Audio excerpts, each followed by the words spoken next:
It is 4th of July. Hooray. I've decided to re-record because my phone was almost out of battery last time, so it didn't do such a good job. So this should be better. You can see the hillside is overgrown with grass because the weed whacker is out of order, so we're probably going to either repair or replace that. And then with the composters here, we've added ourselves another composter. And this is a different style of composter. It's the one where you're supposed to just put stuff on the top and pull it out the bottom, which is exactly what we're doing. But what we're doing is we're putting the composted material in here and letting it settle and mature. So that's what we're doing there. And I'll try and close this thing up. There we go. And this weekend we added a second trellis here. We haven't got all the wires on yet because we ran out of wire, but Cucumber's quite happy about it. It is liking it. I did damage a couple of them, but I figure these things, there's probably 20 plants in there and they're growing like crazy. I'm not too worried about them. Here we have the eggplant. Oh, the one I stepped on oh, hey, it's still alive. It's just not doing well. Hey, I'm impressed. So the eggplant is not doing so well because we had a weed that grew up here over the winter and laid 1,000,001 seeds in there, and we didn't realize it at first, but what was coming up was weeds. So I pulled all those out, and suddenly the eggplant's getting sunlight, and it's very happy about it. This is the gray zinnia over here. We just harvested this weekend, and yet there are more piggins all over the place. I'll show you from the other side too, but I wanted you to see what we'd done here with the new trellis and the cross bracing. If you pay attention to Grandma's posts on Facebook, you'll have heard the story about the squirrel who, well, has finally managed to figure his way around here, but didn't get it right the first time.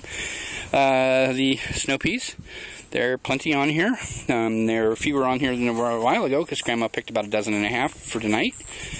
And the Kentucky blue-green, what are they? Blue-green beans or blue beans or whatever they are, I don't know. And over here we have just the normal garden string beans. Give you a size of one of this Grazini. It doesn't look it, but that's about a little under 12 inches long and about 4.5, 5 inches bigger in diameter. And then we have jalapenos. Jalapenos growing like crazy, and grass trying to get in on the action. And we have some dichondra coming up, and I'll take care of that next time I'm here. That stuff, you can never really get rid of it, except by letting it dry out. Close that. Over here, we have the strawberries. The strawberries are doing well. You can see a couple of red strawberries on there, but not too many because we harvested about 7, 8, 10, somewhere in there like last time. And we have the blueberries, which are doing very, very well. This one had some really bad shock. We're not sure exactly what happened. So we lost a lot of the new growth, but the plant itself is still very healthy. You'll see that there are a lot of berries on here. So we do expect a really awesome harvest coming up. Always smells like cocoa. And we have the tomatoes, which we have put an inverted cage on top of them to get them to go up, up, up. And Seth pruned out the bottom, got them off the ground, which is good. You'll see the onions are liking the additional sunlight. I decided to toss in the rest of the onion sets because you'll see how many are laying there on the ground. Those are all the ones that went bad, and so I'm like, let's plant the rest before they all go bad. This here, we did the whole entire bed up with basil. Probably planted about 10 seeds around each of those 4 nozzles, so I don't know how many plants we're going to get. I just know we're going to have to thin, and I'm already going to have to tie up the raspberry some more. The rhubarb is doing extraordinarily well, and it's flowering some more. Ooh, pretty little red flowers. We'll see. We're going to plant more down here. However, we have a volunteer tomato plant here, so we're going to let that grow. I'll probably just plant 1 or 2 more there if I can, or we'll wait till next year and plant all 3. And then down here is probably where we're going to plant that rose bush. We haven't made firm plans, but that's what I'm thinking. Show you up here. That's fantastic work. That is the elm bush. He pretty much cleared out all the stuff on the bottom, and that thing was about 12 foot high, and he topped it. So this is eye level for me. It's pretty good. And I hedged up the rosemary so we can actually get around here, which is good because we like to get around here. And Grandma was cleaning out all the stuff from the sage last weekend. You can tell where she reached her limit. She did pretty well, actually. That is an aggravating job, and I'm not real fond of it myself. Over here we have beets. Beets. We planted beets all through here. Can't see them yet because I just planted them. The dill is coming up rather nicely, considering we didn't plant it.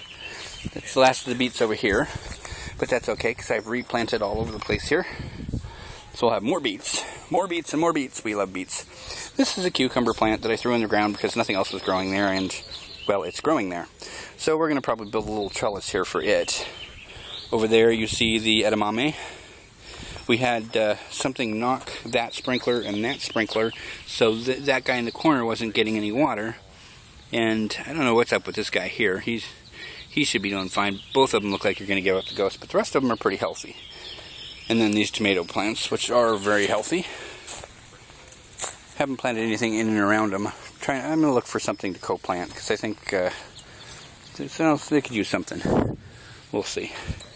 And over here we have okra. And not as many came up as I wanted.